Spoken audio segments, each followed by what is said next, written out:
পুরুষদেরকে বলতেছি 3 থেকে 4টা কাজ করেন, আমি আপনাদেরকে জান্নাত লেখা দিতে পারি। কয়টা? 3 থেকে। মা বোনদেরকেও বেশি বলবো না, হয়তো একটা বেশি বলবো। কয়টা? আর একটা বেশি নাও বলতে পারি, দেখি হাদিসে কি আছে। শুধু যদি 3 থেকে 4টা কাজ করতে পারেন, পারবেন? দিলে হাত রাইখা বলতেছেন তো? হ্যাঁ, কঠিন কিন্তু হবে, কিন্তু মিলবে কি? কি চান? জান্নাত চান? লোভ লাগছে একটু? হ্যাঁ, হয় হয় হয়, চিরদিন মিলবে, চিরদিন সুখ আর সুখ, শান্তি আর শান্তি, মজার মজা, ফুর্তি আর ফুর্তি। আমার তো আজকে মন চায় যদি পারতাম তাহলে আমি জান্নাত নামায়া আপনাদেরকে চোখে দেখায় দিতাম। এই দেখো, তাহলে পর্দা সরায়া দেখায় দিতাম, সর ছাপ, আমি আজকে এদেরকে জান্নাত দেখায় দিতাম। যেইখানের মানুষের লোভ লাগুক জান্নাতের,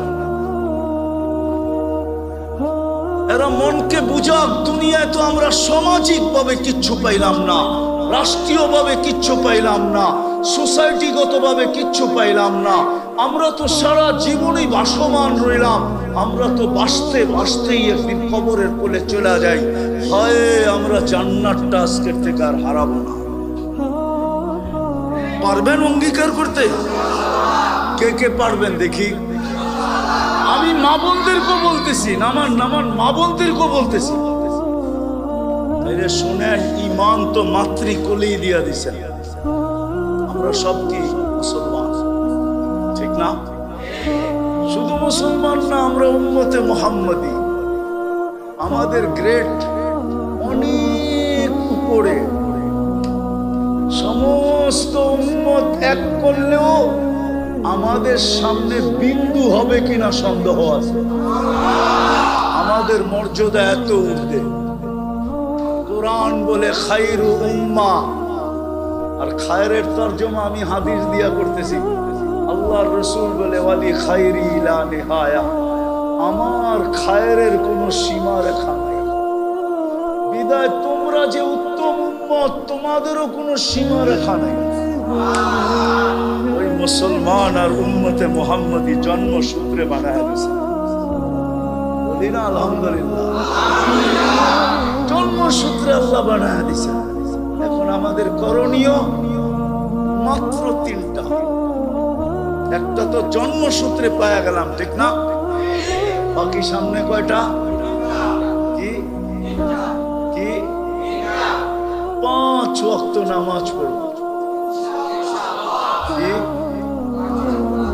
শুধু পড়বো না, আমাদের এই পরিবেশটাকে নামাজি বানাবো। পারবেন? পারবেন?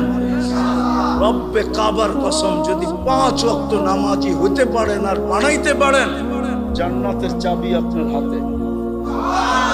আসসালাতু মিফতাহুল জান্নাহ, নামাজ জান্নাতের চাবি। চাবি পাইলে খুলতে কতক্ষণ? চাবি পাওয়া গেলে খুলতে 5 ওয়াক্ত নামাজ। আর আমি জানি আপনারা রোজায় বড় পাক্কা। হ্যাঁ, সত্য তো না? পাক্কা না? আমি শুনছি আপনারা নাকি রোজায় খুব পাক্কা।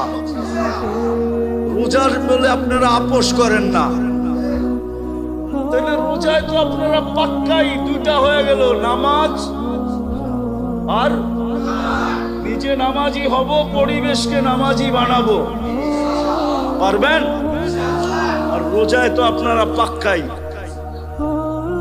রোজায় তো আপনারা, আরে আমার কথা লেখা রাখেন, যদি রোজায় পাক্কা হন তাহলে কিয়ামতের দিন দুনিয়ায় তো যা সম্বল ছিল তা দিয়ে ইফতার করছেন, ঠিক না? কিয়ামতের মাঠে আল্লাহ ইফতার করাবে। ইফতার এইবার বুঝেন, ওই পেঁয়াজু কিরম হবে, ওই আলুর চপ কিরম হবে, ওই বেগুনি কিরম হবে, কেননা আল্লাহ কুদরত দিয়ে বানাবে। আর তৃতীয় চতুর্থ হলো যতটুকুই ভোগ করবো হালাল ভোগ করবো। পাইলাম তো ভোগ করলাম, না পাইলাম তো সবর করলাম। কেননা আমার বিশ্বাস আপনাদের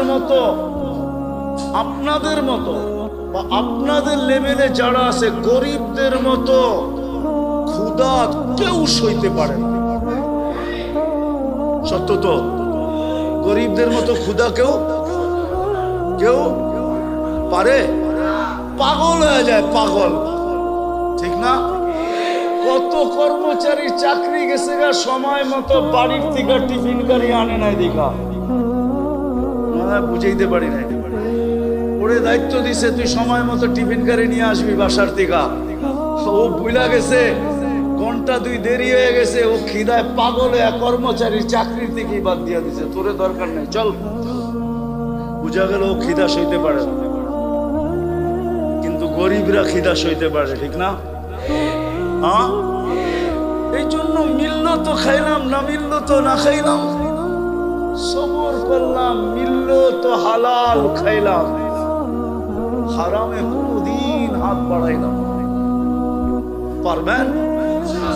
হ্যাঁ, এটা মনে হয় একটু কষ্ট হবে, ঠিক না? না না না না না না, পাইলাম তো খাইলাম, না পাইলাম তো সবর করলাম। আল্লাহর রাসূল গ্যারান্টি দিছে কিয়ামতের কঠোরতা তোমাদের কাছে আসবে না। লা ইউসিবুল জাই ইয়াউমাল কিয়ামাতি ইন্না শিদ্দাতাল হিসাব লা ইউসিবুল জাই ইয়াউমাল কিয়ামাহ।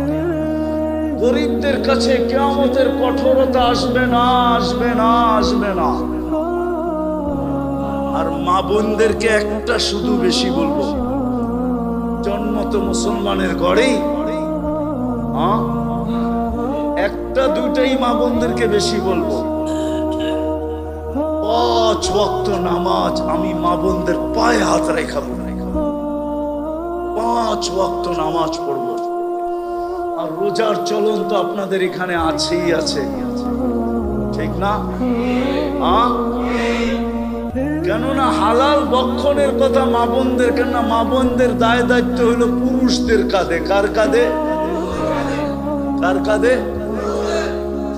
মা বোনরা তৃতীয় যেটা করবে সেটা হলো শরীয়ত মোতাবেক পর্দা করবে। পর্দা কি? আমি মা বোনদের পায়ে হাত দিয়া বলি, এই সময় যেই মহিলা পর্দা করবে, খোদার কসম মরতে দেরি, জান্নাত পাইতে দেরি। একটু আগে বলি, ওকে প্রটোকল দিয়া ফেরেশতা নিয়ে যাবে, প্রটোকল দিয়া। প্রটোকল বুঝেন? আগে পিছে ফেরেশতা ওকে নিয়ে যাবে জান্নাতে যদি শরীয়ত মতে পর্দা করে। আমরাও আমাদের স্ত্রী মেয়েদেরকে পর্দা করাই, এতটুক পারবেন না? এতটুকের বিনিময়ে চিরদিনের জান্নাত, সাজানো জান্নাত, যা যাবেন তামিল, যা চোখে লাগবে তামিল, মন চাহি জীবন আল্লাহ দিবে। এতটুকুর বিনিময়ে কসম খোদার, এর চেয়ে বেশি আপনাদের জন্য কিচ্ছু নেই। ইমান তো মাতৃকুলে মিলে গেছে, নামাজ পড়া, রোজা রাখা, হালাল ভক্ষণ। কি পাইলে খাইলাম, না পাইলে না পাইলে। আল্লাহর রাসূল পেটে পাথর বাঁধতে পারছে, আপনি পারবেন না কেন? আল্লাহর রাসূলের ঘরে মাসের পর মাস চুলা জ্বলে না, আপনি পারবেন না কেন? মা বোনদেরকে বলবো, ইমান তো আছেই, শুধু নামাজ পড়া, রোজা রাখা, শরীয়ত মোতাবেক পর্দা করা। আর আরেকটা মা বোনদেরকে বলতেছি, স্বামীদের কদর করা। কদর কি?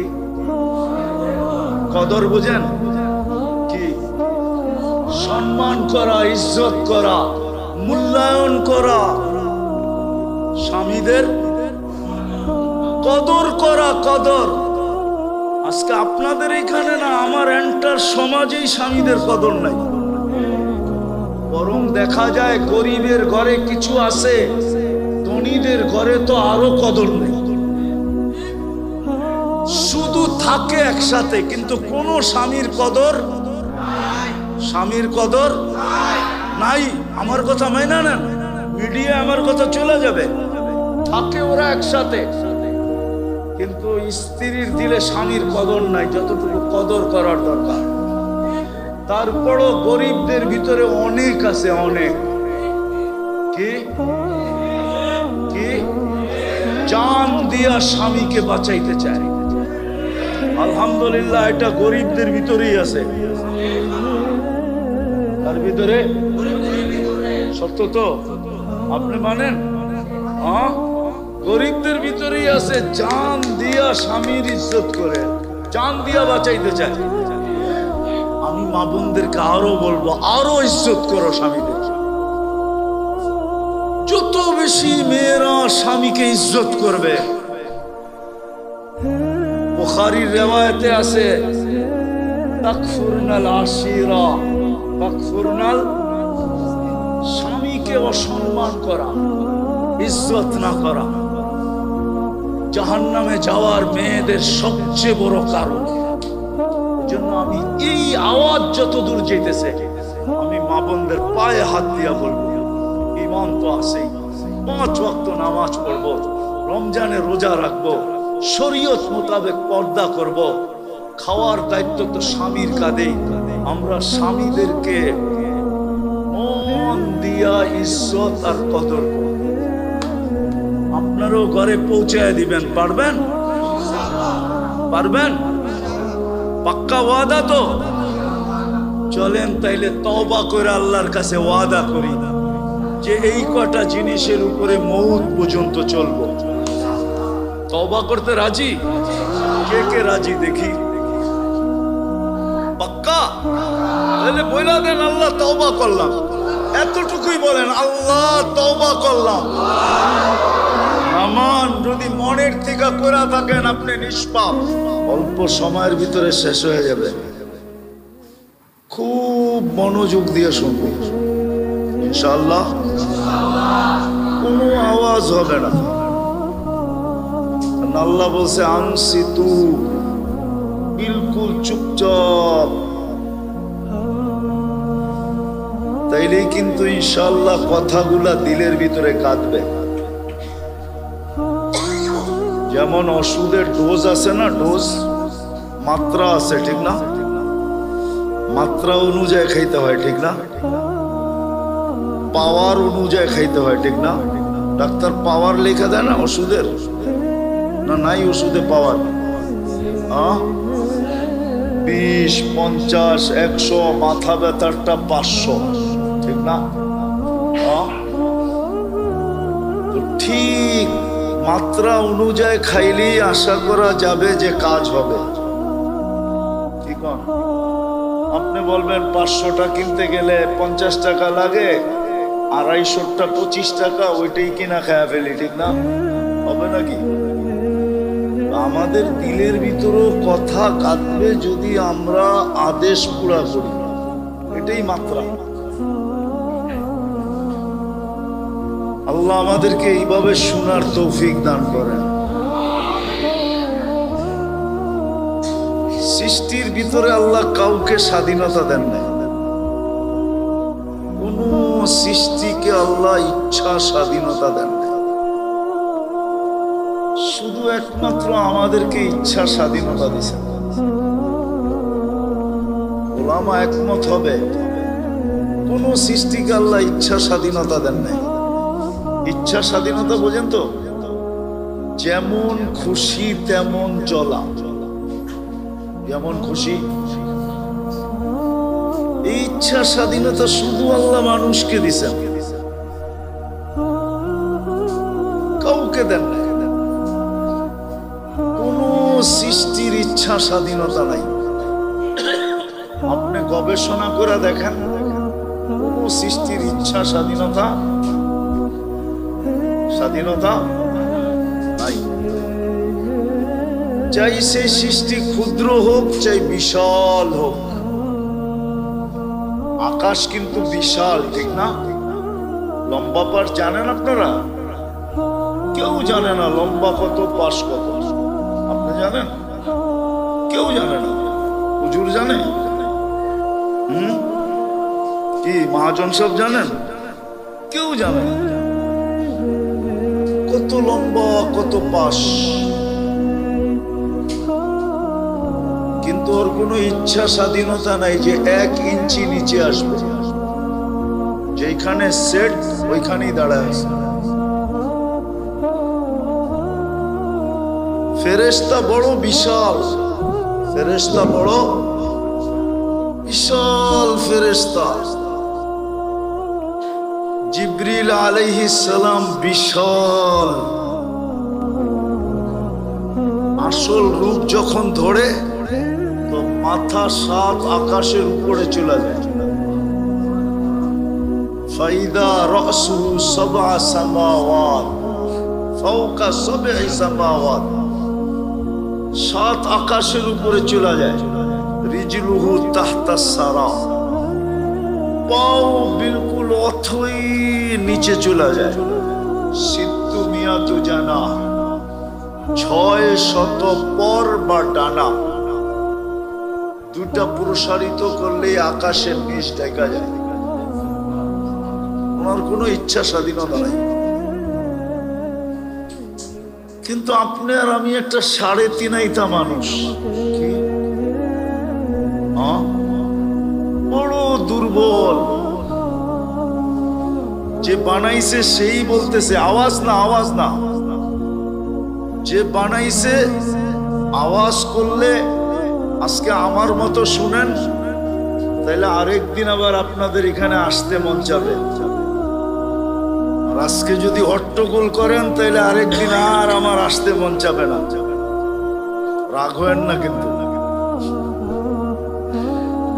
হ্যাঁ, আমি কিন্তু নিজের থেকেই আসছি এখানে। দেখি আপনাদের দিলে কিছু দাগ দিতে পারি কিনা, কিছু রেখাপাত করাইতে পারি কিনা, কিছু রেখাপাত করতে পারি কিনা, কিছু একটা পরিবেশ তৈরি হয় কিনা। রাগ হয় না। আমি কয়েকদিন আগে ওই পাশেই আসছিলাম, লোকটা ওইদিকে ছিল, কই জানি চলে গেছে। ওই যে ওইদিকে আছে, ওর সাথে আমার লম্বা কথা হয়েছে। তারপরে আমি ভাবতেছিলাম যে কালকে আমি আল্লাহকে কি বলবো, যে আমি তো এত কাছে একদিনও এখানে আসি নাই। আপনারা আমাকে কখনো দেখছেন মিডিয়া ছাড়া? এই জন্যই আসছি। এই জন্য সবার পায়ে হাত দিয়া বলে আওয়াজ করবো না, কেননা কথা উপর থেকে আসবে, এখান থেকে না। উপর থেকে আল্লাহ কথা ডালবে। দোয়া করতে থাকেন কিছু এরকম কথা হোক, যে এখানে একটা পরিবেশ তৈরি হোক। কি কি কি পরিবেশ?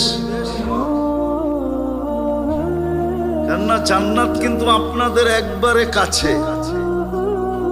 জান্নাত একবারে একবারে আপনাদের মতো জান্নাত কাছে কারো নাই। কসম খোদার, ওটাই বুঝাইতে চাইতেছি। আপনাদের জান্নাত কিন্তু একবারে কাছে। কেননা আমি আমার দেশ চিনি, আমি আমার সমাজ চিনি। আমি এই দেশেই তো বড় হয়েছি, ঠিক না? এই দেশেই আমি ছিলাম, জন্ম এই দেশে, বড় হয়েছি এই দেশে। যদিও দুনিয়া ঘুরে বেড়াই, 103টা দেশ কিন্তু আমার দেখা হয়ে গেছে। কিন্তু আমি এই মাটির মানুষই। এই জন্য আমি এই সোসাইটি সম্বন্ধে জানি। সোসাইটি সম্বন্ধে আমি কি জানি। এই জন্যই বললাম জান্নাত আপনাদের খুব কাছে। আমি চাই না আপনাদের কাছ থেকে জান্নাত হারায় যাক। আমি চাই সবাই হাত পাইতা জান্নাত নিয়ে নেক। দুনিয়ায় না সমাজ